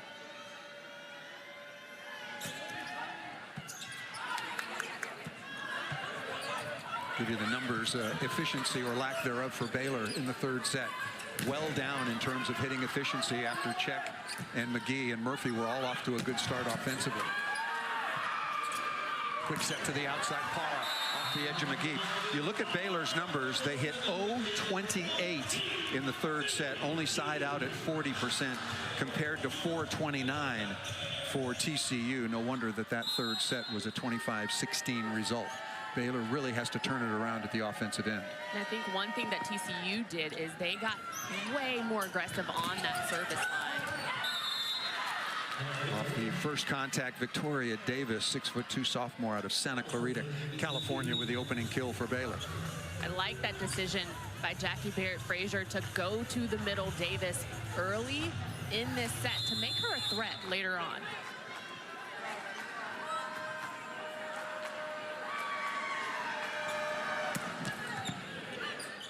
Perfect pass off the jumper from McGee and rocket into the corner. Nicely done by Jalen Gibson. And we may look at it and see that Elise McGee is going after it on that service line, but both you and I know that that was somewhat of a long down ball, and that's why it produced a perfect pass on the side of TCU. Dug by Brandschreiber. Briseño right back at you. Czech needs to get it going. High flat. That's a good start for number 4 in white. 10th kill on the match. That was in her route, nice and high for her to attack and get on top of the ball. Czech now with 9 kills on 26 swings. Make it 10. My computer's slower than yours. Easy serve by Briseño, but backed up Brandschreiber.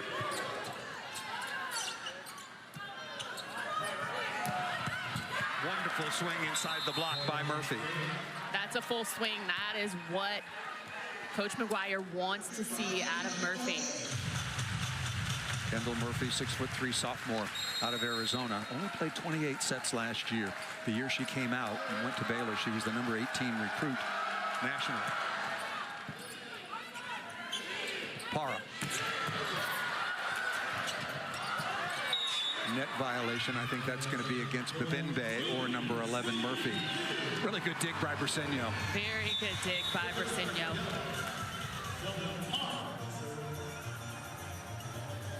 Want to give all our viewers a heads up who've been following this very exciting and competitive match that this will be moving over to ESPN News at the top of the hour to make way for the WNBA playoffs.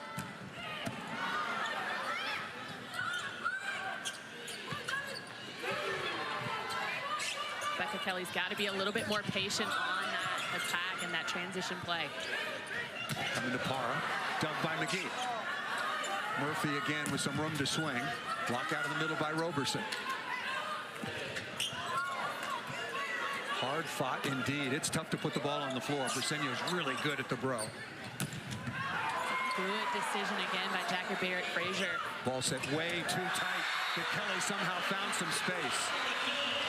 Becca Kelly just says a flick of the wrist to get that ball in. You're exactly right. It's a little bit too tight, but she manages to take care of it here, right down the seam. Yeah, really good swing.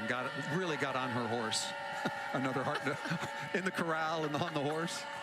We are in the heart of Texas. Beautiful day here today.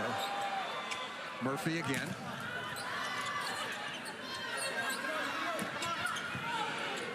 Good first contact by Para. Another dig by Para. This one pretty tight. Another long, hard-fought rally. Off the equipment and down for Kelly. I like it. They move Kelly away from the antenna, hitting her right down the middle. You see that Czech doesn't move over, and Becca Kelly has a clean angle. Must win for Baylor to stay in this contest and force a fifth set tiebreaker. Para's, the rhythm she had in the opening set from the service line, couple of aces, has lost it since then. Ulafato comes back on to play some defense. You got to think how many swings to kill she takes, as opposed to adding to that how many swings she takes at the service line. That's a good point. On the match, total swings to kill is 49. Dug by McGee, and Baylor can continue on. But back to Parra. Once again, if you weren't with us earlier, 92 swings in the win over Minnesota, an all-time record, irrespective of side-out scoring or to 30 or to 25. And then earlier this year, she's taken 70, 68 swings. I mean, this is nothing new. 62, all within 5 sets. One would hope so. Otherwise, she is being overused. Yeah, she took 70 swings in 3 sets. Well, I say that because on the match so far, she has 49. Volpe, very nice dig, giving Kelly an opportunity for the Horned Frogs. Energy on the side of Baylor is down a little bit. They need to just go back to simple volleyball, get the ball in the air. Who's the attacker? Who's the dragon on the side of Baylor right now? Good transition step to Murphy. Dug by Gibson. Kelly again. Becca Kelly out of Rockwell, Texas. Rocking the defense right now of the Baylor Bears. Timeout called by Baylor. And I think right now on the side of Baylor, what you're seeing is the fight catching up with the middle. You see that Bibimbe has not been able to come to the net and close, and its free advantage is being taken by TCU on the aggressive end. Becca Kelly having a big afternoon. 12 kills on 24 swings, hitting .417. With 4 blocks to add to her defense right now. And she is just really getting it done. Now, we talked about how some of those balls to her are not high enough, but the flick of the wrist is really what is paying off for Becca Kelly. Good credentials for number 11 in purple, the 6'3" redshirt freshman. Bright future here in Fort Worth.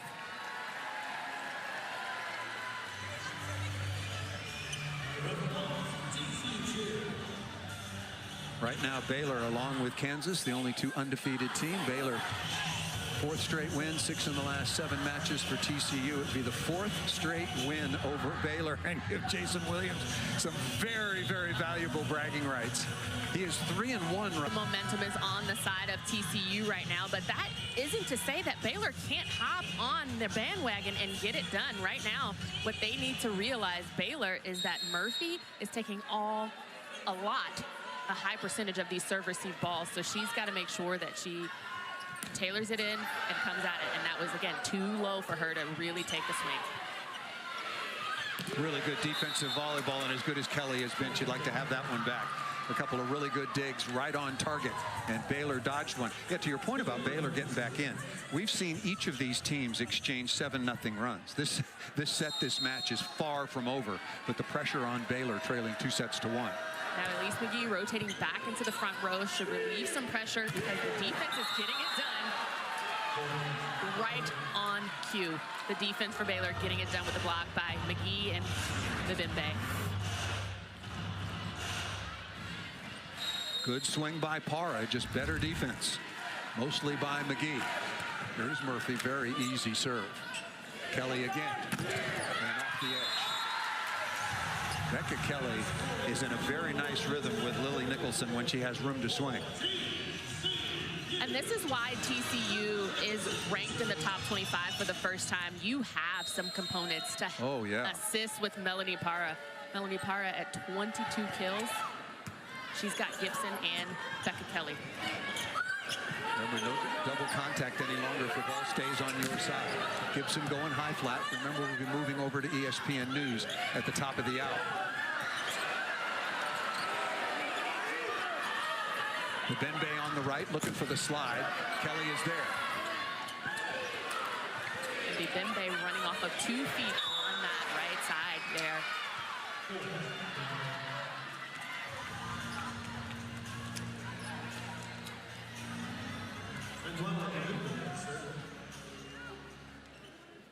TCU ranked at number 22, Baylor at 14 in the 4th set.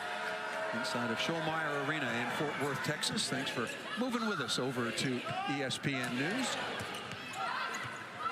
WNBA playoffs winding down. New York taking on the 2-time champions from Las Vegas.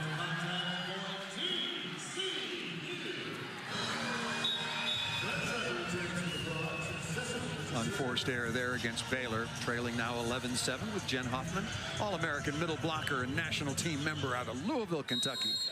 And her top 5 players with a very, very significant Louisville influence. We'll get back to that in a moment. Blocked once again by TCU. Sylvester has been really, really good in the blocking phase, number 4 in purple. I believe that's her 6th block on the match for Sarah Sylvester, just getting it done, closing that seam. Gibson has done a good job of setting the block, and all the middle has to do is get to her and close those angles. 9 total blocks for TCU, 5 for Baylor. Overpass, Sylvester right there. And off the block and out of bounds. That was Jackie Barrett Frazier, who was there legally as a front row blocker. Timeout called by Ryan McGuire. Earlier on, we had a discussion, and Jen tried to justify her list of top 5 players with a couple of Louisville Cardinals on there, and my list had some commonality, no question about that. Bergen Riley was on there. I had Sarah Franklin, the reigning AVCA National Player of the Year, and I had Rachel Fairbanks on there as the outstanding all-around volleyball player and setter for the still undefeated Pitt Panthers. They did lose a set this week. I also had Tori Stafford. Because I think she is putting up phenomenal numbers. I believe if TCU doesn't make it, she should still be in consideration. Well, I think TCU is going to be a tournament team. They have been the last couple of years. And Melanie Parra certainly belongs on that list. Maddie Skinner had a little bit of a slow start, and it's been talked about a lot. But Texas has won 6 in a row. And Maddie Skinner, I still think is the best pure attacker in all of college volleyball. So she'll get into that list. And then Elia Rubin for the Stanford Cardinal there as well, having another very, very good year. 50 swings, just another day at the office. Now Baylor got to get right back into this 4th set. 13-7. And the switch at libero for TCU has worked out pretty nicely. And speaking of nicely, a high-flying kill that time by Davis, inserted into the match, the sophomore out of Southern California. I love the way that Ufatu for Baylor has stepped in, passed some nails, making the middles available to their setter. Good in serve receive. One-on-one at the outside. Gibson.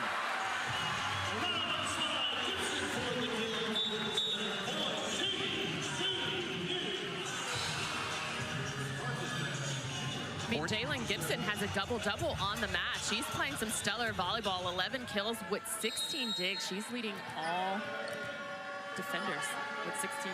It's a big number. Melanie Parra, another double-double. That's almost automatic because she's very, very good in all phases.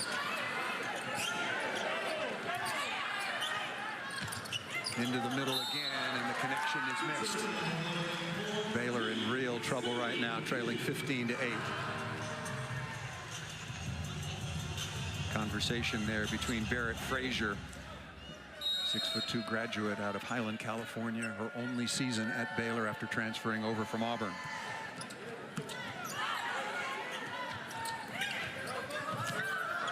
That goes to the floor. And one of the things we haven't talked about with regard to Baylor, the departure of Avery Carlson. She was Big 12 Freshman of the Year and then had a really stellar season last year. And I think that Baylor was taken a bit by surprise with her absence and transferring over to Texas.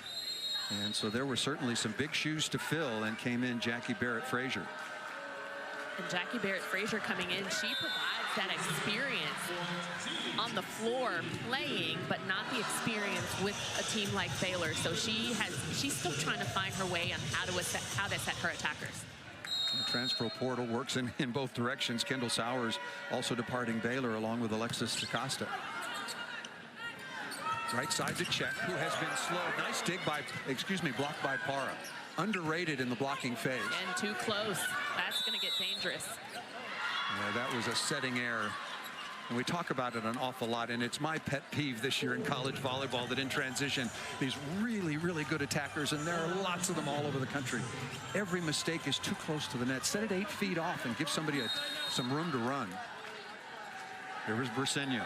Baylor running out of time, but they have gone on 7-0 and 6-0 runs. They need one to get back into this. Gibson, beautiful swing off the top.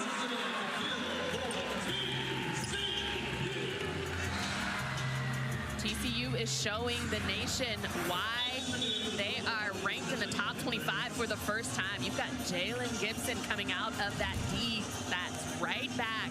High flying, giving Melanie Parr some help on the offense. Parr and TCU, 80 digs on Wednesday night, and a 5-set win at Houston. They've got 67 digs to only 56 for Baylor. It's a big differential. Oh, what a serve. Check, a little bit mistimed. No double contacts, remember, as long as the ball stays on your side. Check again inside of Kelly. That's in rhythm. That's a nice high contact.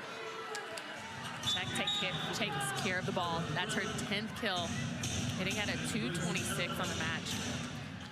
Evan Hendricks, excuse me, Jen. Evan Hendricks was on momentarily to come in and block, so there was no setter on the floor. 17-11 is the advantage. Harley Kreck on the floor now, the niece of TCU head coach Jason Williams. Roberson. Good dig by McGee. Back to Roberson, no. Parra out of the back row. That ball was down. Good hustle. The linesman ran all the way down to where that ball was tipped. That's good work by the official. The decision to keep the ball away from the net could be questionable if you weren't setting Melanie Parra on that bit.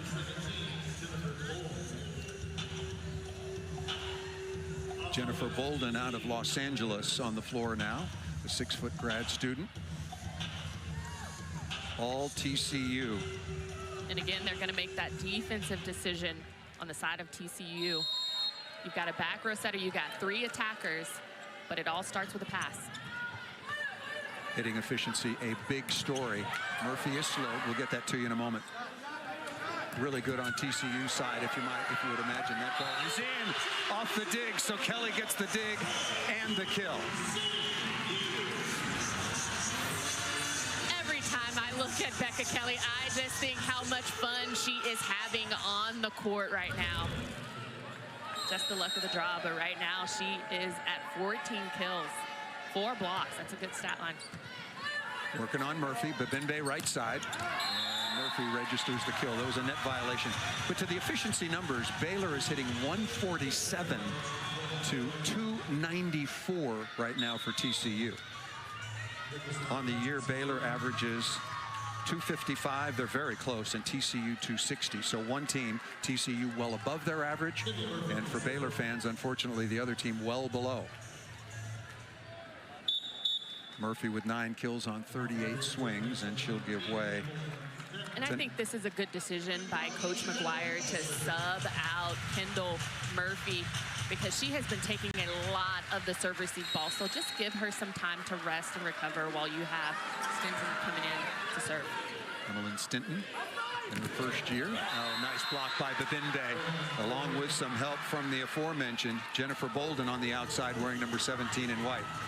The way this match has gone, excuse me, Jen, there is still plenty of time for Baylor to get back in. There is plenty of time, and that is a big block that Becca Kelly has to get through with Bolden and Babinbe. Working on Parra, perfect pass. Back to Parra, slowed by Babinbe. Smart shot, offensive rebound and recycle, and Sylvester works hard to get the kill for number 4 in purple. We haven't talked about it enough, but Lily Nicholson making the decision to go away from the big block, separating it a little bit, and Sarah Sylvester taking care of the ball. Harley Kreck on the floor now, running the offense for the Baylor Bears. 20-13. Lily Nicholson, the 5'11" sophomore. Now again, what TCU has been doing is they've really been eyeing Murphy to pass that ball again. McGee been a little quiet since getting off to a very good start, as has Ali Check. Missed it just out of bounds.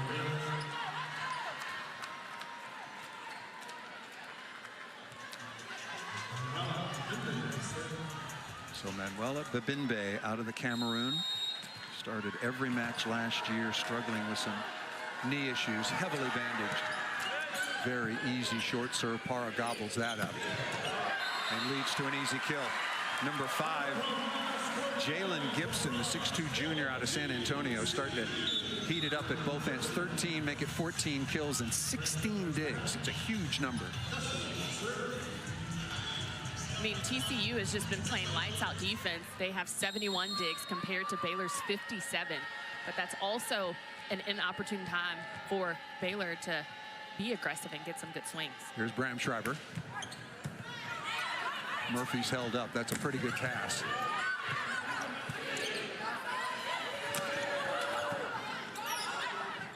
McGee calling for it. Murphy out of the back row off the edge. Volpe all over that. Para over the top of the block. Kill number 24.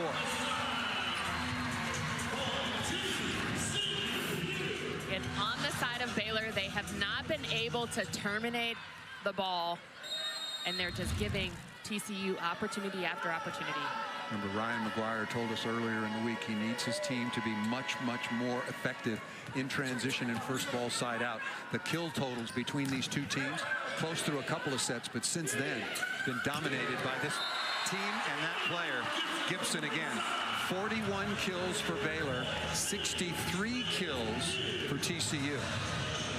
And talk about a lack of termination. That's a big differential. Well, TCU has dominated since the second set. First was 25-23, then 25-22 for Baylor, but since that time 25-16 and now 23-14. TCU looking for their 4th win in a row over Baylor. Good hustle.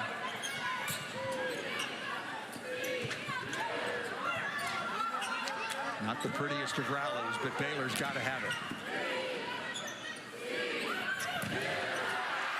Still not down. What a dig by Briseño, and just missed out of bounds. Bang, bang play. Match points now for TCU.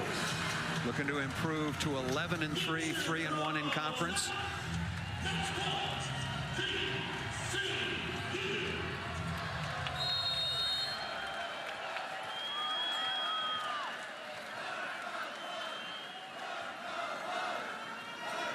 Match point. McGee calling for it. Instead, beautiful rip through the block. Jennifer Bolden may be earning some playing time if she can be terminal. I am not mad at that, to not have been in the first 2 sets, to come in towards the end of the 4th and take a rip at match point for your opponent. That's some guts there. Match point number 2 to Gibson. Crowd thought, but Briseño got it up. Really good work that time by Lauren Briseño, the libero for Baylor. Remember, we were talking an awful lot about Elise McGee and Allie Check, what good starts they were off to. Give TCU's block and defense a lot of credit. They have slowed them down. Difference in the 3rd and 4th sets. Match point again. To Gibson, no. To Para. Good set in transition. Para again. Up into the block, offensive rebound. Gibson for the win.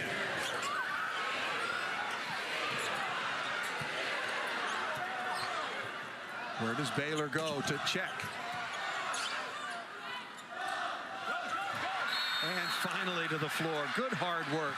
How many times did Victoria Davis, number 7, have to jump in that rally? She is sucking wind right now, and understandably. But again, that was establish the threat in the first couple of points of this set, and it will be rewarded towards the end. Baylor still has an uphill battle, but it can't be done. Match point number 3 will be at TCU's disposal when we come out of the timeout. Our Week 5 Monday Night Football matchup features Patrick Mahomes, who I've heard is a pretty fun watch. I think I've heard that somewhere. And the 4-0 Chiefs hosting Derek Carr and the Saints at Arrowhead Stadium. Catch it live at 8 Eastern on ESPN. Match point. Para. McGee with a kill.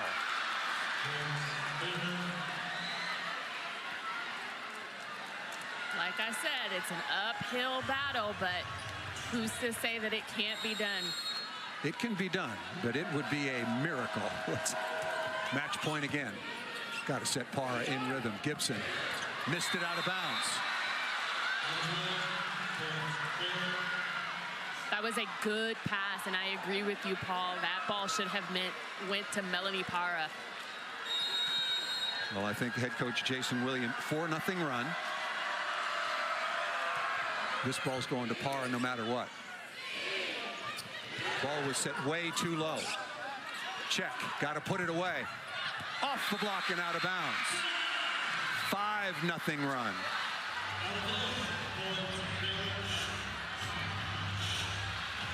I mean, it is close to the holiday season, and miracles happen. Let's see.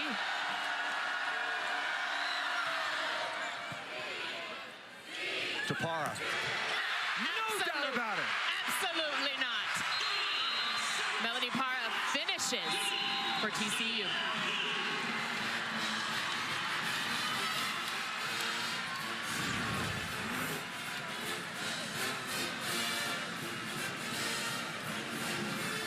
Well, it took a little while for TCU.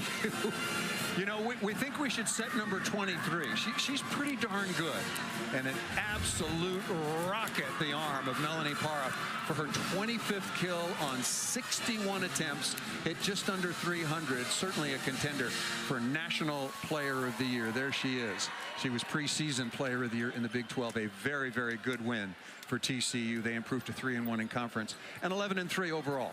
An impressive outlet on that right pin, but also Becca Kelly coming on 14 kills, 31 attempts. So they have some components. I would love to see the middles get in on some offensive action for TCU. A really good team effort for TCU, tied at 1 set apiece. Then they won the third, 25-16, and the fourth, and it took a little while and people were getting nervous, 25-20. So TCU wins it against Baylor. That's 4 in a row in this series. Melanie Parra, certainly the star, but as you pointed out, Jen Hoffman, she got an awful lot of help. Thanks.